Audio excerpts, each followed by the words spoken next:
Arrogant people, or we have another word here we can use, also egotistical. So the egotistical person or the arrogant person, the person who thinks that he or she is better than everyone, so is better than everyone, so that's the arrogant person. So Howard was an arrogant person who thought that the world revolved around him. He is the most important person in the world. Now let's go next. The opposite. What's the opposite?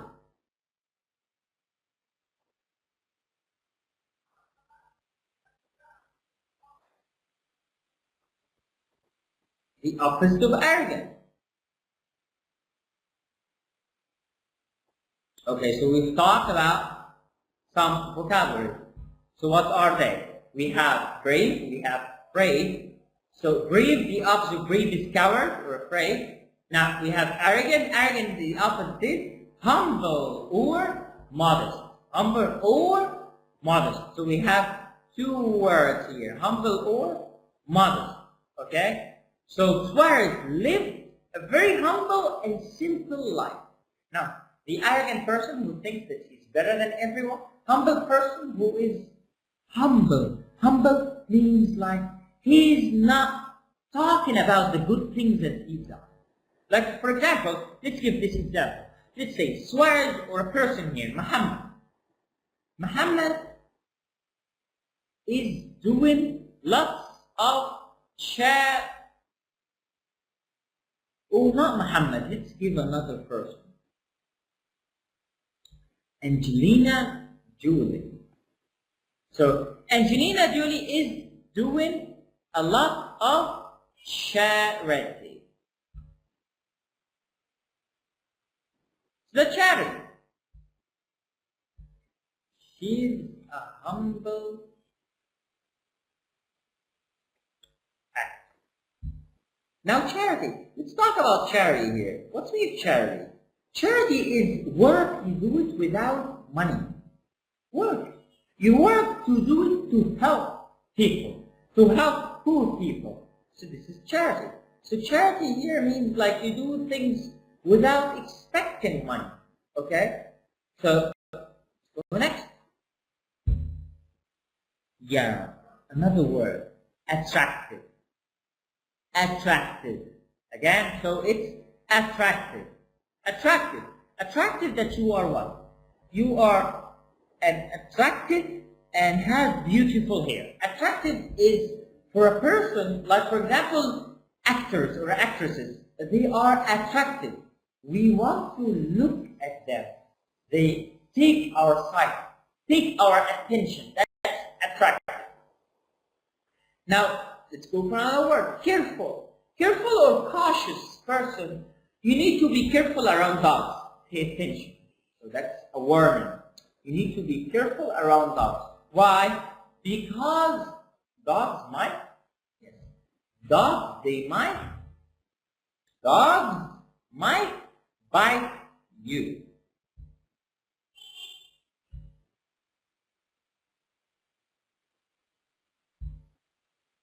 Yeah? Dogs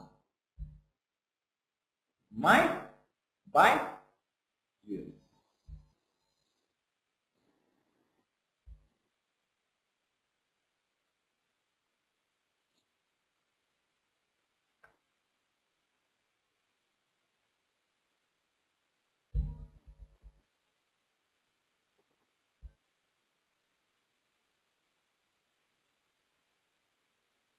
So dogs might bite you. So that's dog. So you need to be careful. Okay? You need to be careful. Now what's the opposite of careful? Careful. What's the opposite?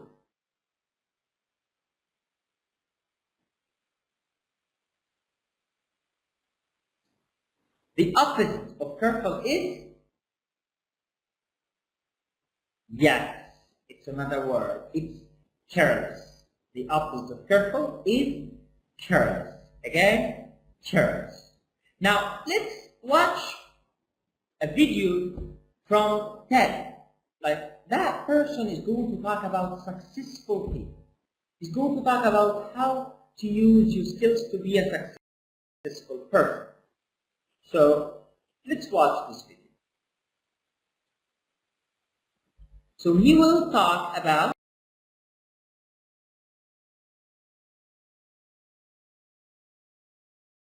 the characteristics of successful people.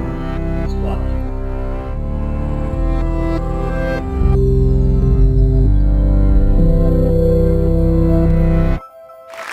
Now my subject is success.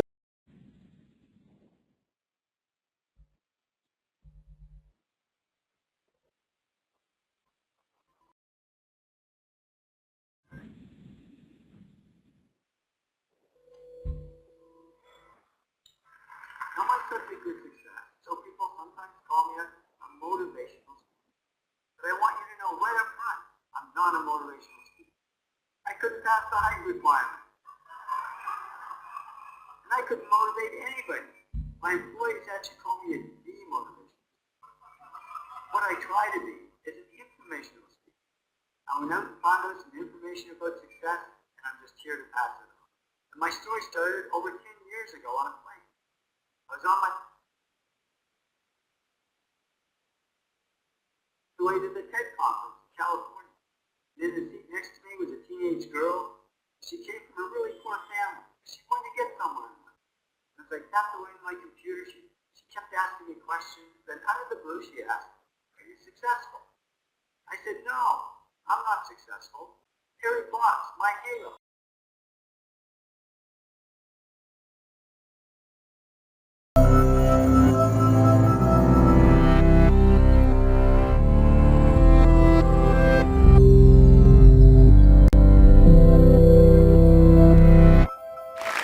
Now my subject is success, so people sometimes call me a motivational speaker.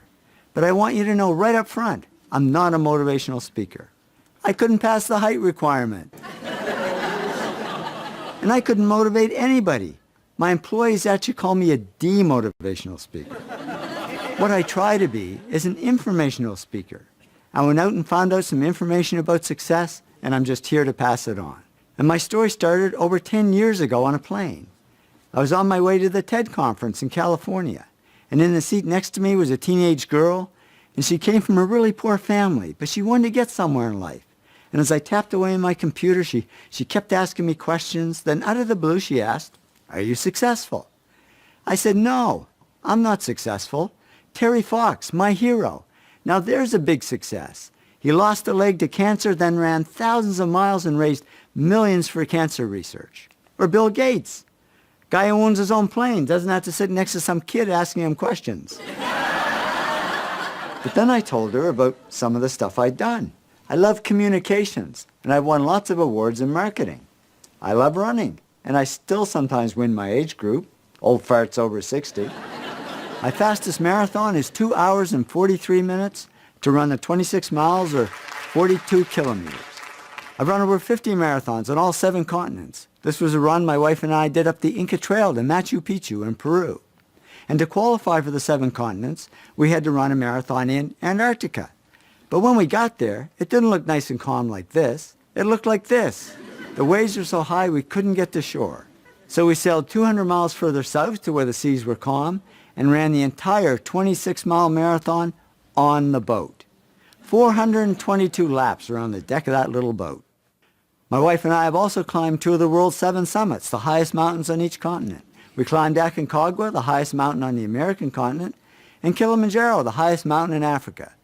Well, to be honest, I puked my way to the top of Kilimanjaro. I got altitude sickness. I got no sympathy from my wife. She passed me and did a lap around the top while I was still struggling up there. In spite of that, we're still together and have been for over 35 years. I'd say that's a success these days. So I said to the girl, "Well, you know, I guess I have had some success." And then she said, "Okay, so are you a millionaire?"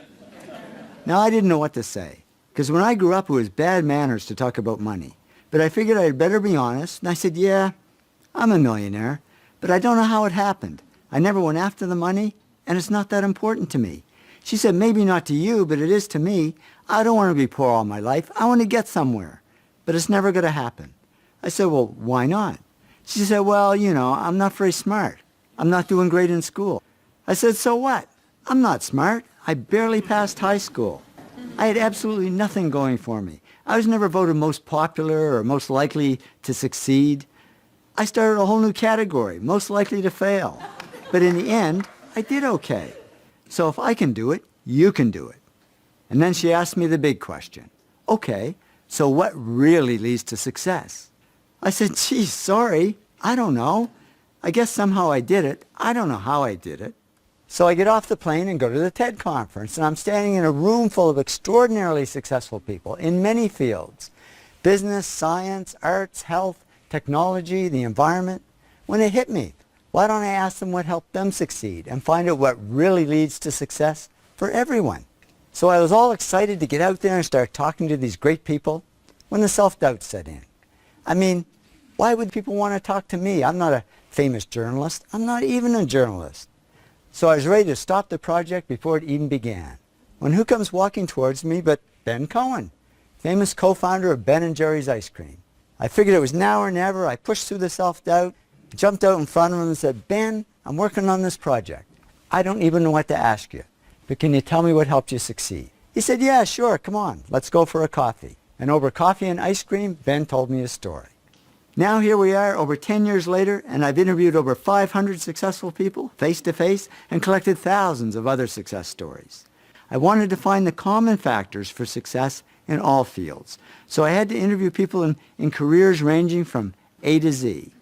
These are just the careers I interviewed, beginning with the letter A, and in most cases more than one person.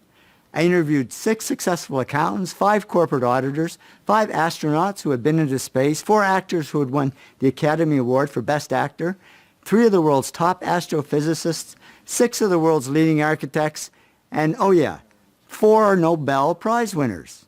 Yeah, I know, it doesn't start with A, but it's kind of cool. And I want to say a sincere thanks to all the great people that I've interviewed over the years. This really is their story. I'm just the messenger. The really big job was taking all the interviews and analyzing them word by word, line by line, and sorting them into all the factors that people said helped them succeed. And then you start to see the big factors that are common to most people's success. Altogether, I analyzed and sorted millions of words. Do you know how much work that is? That's all I do, day and night, sort and analyze. I'll tell you, if I ever get my hands on that kid on the plane, actually, if I do, I'll thank her, because I've never had so much fun and met so many interesting people. And now I can answer her question. I discovered the 8 traits successful people have in common, or the 8 to be great. Love what you do. Work really hard. Focus on one thing, not everything. Keep pushing yourself. Come up with good ideas. Keep improving yourself in what you do. Serve others something of value, because success isn't just about me, me, me. And persist, because there's no overnight success. Why did I pick these? Because when I added up all the comments in my interviews, more people said those 8 things helped them than anything else. The 8 traits are really the heart of success, the foundation. And then on top, we build the specific skills that we need for our particular field or career. Technical skills, analytical skills, people skills, creative skills, lots of other skills we can add on top depending on our field. But no matter what field we're in, these 8 traits will be at the heart of our success.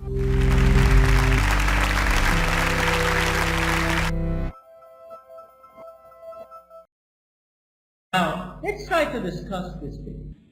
This video from a motivational speaker, someone who speaks to help you succeed.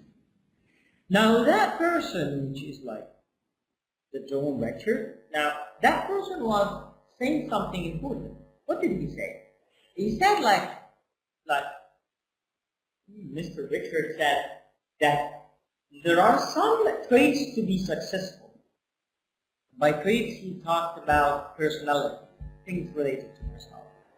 Now, before we move on, we need to finish this thing. We need to say that we have lots of personality traits. Of course, we can introduce them, but we need to discover them according to situations. We'll have them in a conversation so we can actually try to speak about them through a video or something like that. Now let's go for something else related to the present perfect because we need to finish that part. Now let's recap what we said about the present perfect. We said that the present perfect is something happened in the past but still has an effect on me now. Same as when I say here, I've eaten my lunch, and actually when I say here, that's for another thing, that means he's not hungry. Now how about when I use the present perfect with something like for and since? Now before I use the present perfect with something like for and since, I have to ask myself that specific question. What is for, what is since, and what are the differences between both? That's the question. So since and for, what's the difference between? Now to understand the difference again and again, and I keep repeating the same thing, we don't actually memorize things. It's not about memorizing saving lots of things inside my head. No, it's about understanding. So I have to understand the difference. So let's try to understand the difference between for and since. Now for for, now here we have something for for. I've been working since 2013 and I've been working here for 2 years. I've been working here since 2013. We're working here for 2 years. Now let's try to understand this part. Let's take this part here and let's try to understand.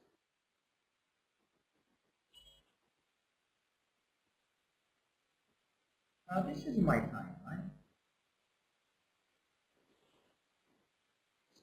Sure. That's isn't that. Now if I'm going to speak about this now, this is my point. This is now what I'm. So this is the time I'm talking about. Now I'm talking about now. Okay. So when I speak about for and since, so I speak about now. Now, so in here, that's the period of time of work. Okay. So I started here, and it's until here. So this is period of time.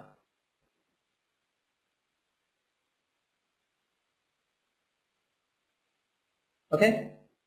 Now, so let's talk about like this. Now we are in 2015. Give an example, 2015. And here we have, here, I start working in 2012. Okay? How long I've been working? We are in 2015. I start working since 2012. So how long? Yes. In here in between I have 3 years.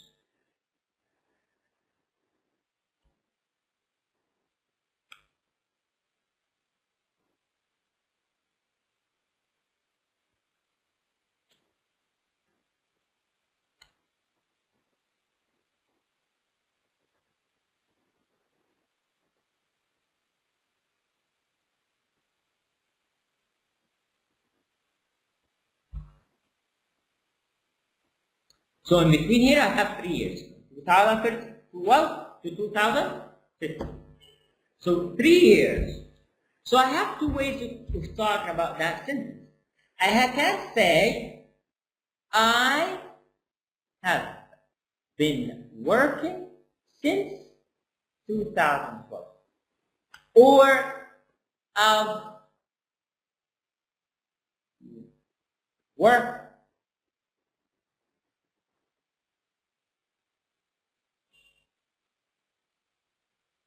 I've been working for 3 years.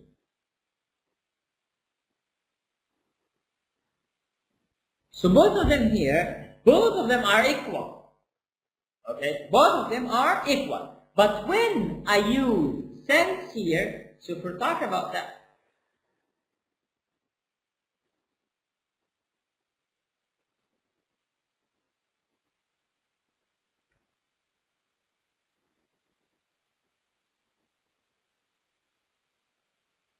so when I talk about these two sentences, when I use since here, since, I have to give a specific point. Meaning, when I use since here, I use here what? 2012. Since 2012. Now, when I use for, that's different. When I use for I don't talk about specific point. I talk about a period of time. So here, when I talk about since a specific point in the past. But when I talk about for, I talk about the period of time. So the time itself. So from 2012 here to 2015, that's 3 years. So when I want to talk about this, I say since 2012 or for 3 years. Since 2012 or for 3 years. Now let's continue with examples. Let's try to understand it. We use since to talk about a specific point in the past. And we use for to talk about what? We use for to talk about period. This is how we use both of them. Now, let's try to understand something important. Now, we've talked, okay, so a period of time. Now, we've talked about the present perfect, but we've noticed something here. Now, we said that the present perfect is like this. That's present perfect. So, here, if I want to talk about the present perfect here, so I have it like this here.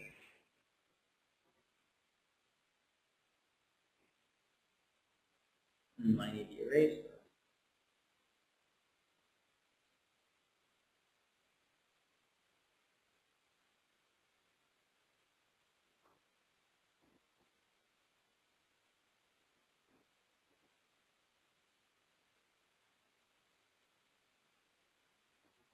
Anyway, let's erase this.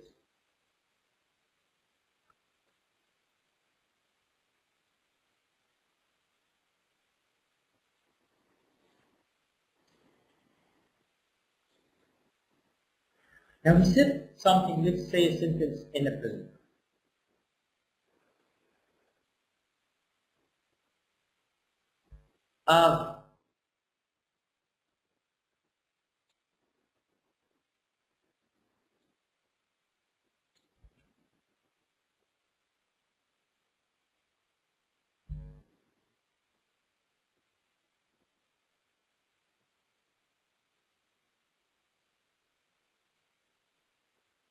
So I've eaten sushi before.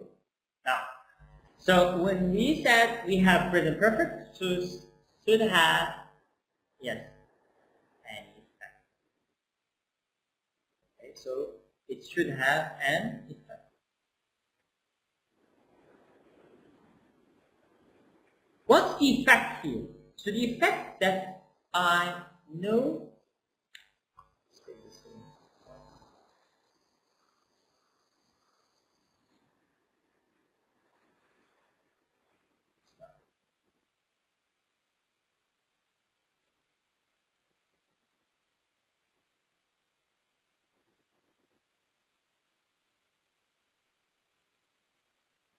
So the effect here is that I know the taste of sushi.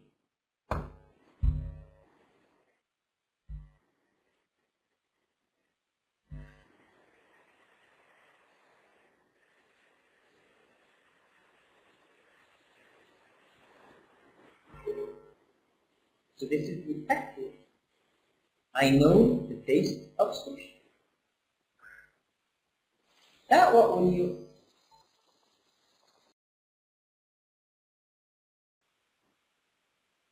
As I was saying, now we were saying I've eaten sushi before, so that's something happened and in that past.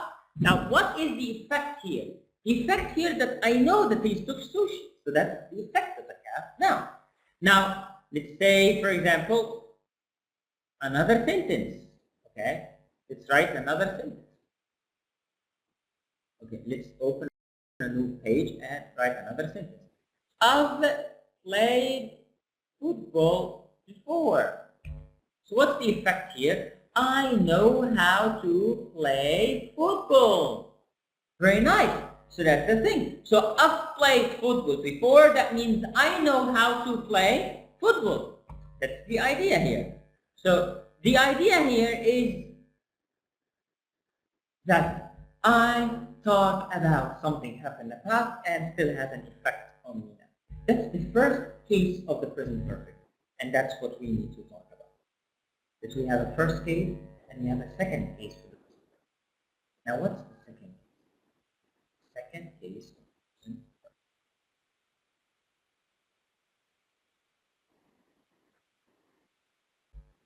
Now a sentence like this. I've sent the email, this one.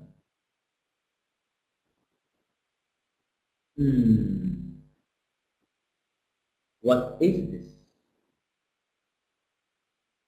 Now, we have agreed before that we don't mention the time. We have agreed that we don't mention the time in the present perfect. And what's the effect here of send the email? Effect. That's another case from the present perfect. What's that case? That's the effect here is that it's not an effect. So here I talk about it's recent. It's recently. It's not very hard. It's recently. And how do I use this? It's if it was like, for example, 24 hours. 24 hours ago. Something cannot be past. You know? More than 24 hours, it's past. Okay? So more than 24 hours, it's past. But 24 hours, it's recent, I can use the present perfect. Okay? So the present perfect, I use it for two cases. I use it for something happened in the past, still has an effect on me on the present time. And also I use it for what? I use it for talking about recent events. Very recent events. I've sent the email. I've met Muhammad. Okay? So some things are very recent. You understand? So again, so the present perfect has two cases. The first case is that I talk about something happened in the past, it still has an effect on me now. The second case is I talk about what? I talk about recent events. Some things are not very past, some things are recent. Okay? This is how I use the present perfect. That will lead us to another question. When we were actually talking about the sentence here, we had this sentence. Okay. When we were talking about symptom 4 here, we have something new. What's that new thing? This thing.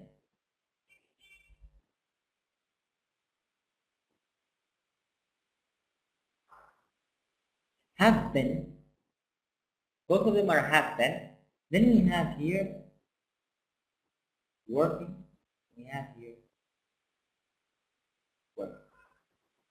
What is this? What's that? Like, if I'm going to ask myself that question, what's that? This is not the present perfect. Because in the present perfect, we said we have verb to have plus the past participle. Now we have verb to have, verb to be, ing. Okay, that will lead us to this, to talking about this. In the present perfect, we have two kinds. We have the present perfect simple and the present perfect continuous or progressive.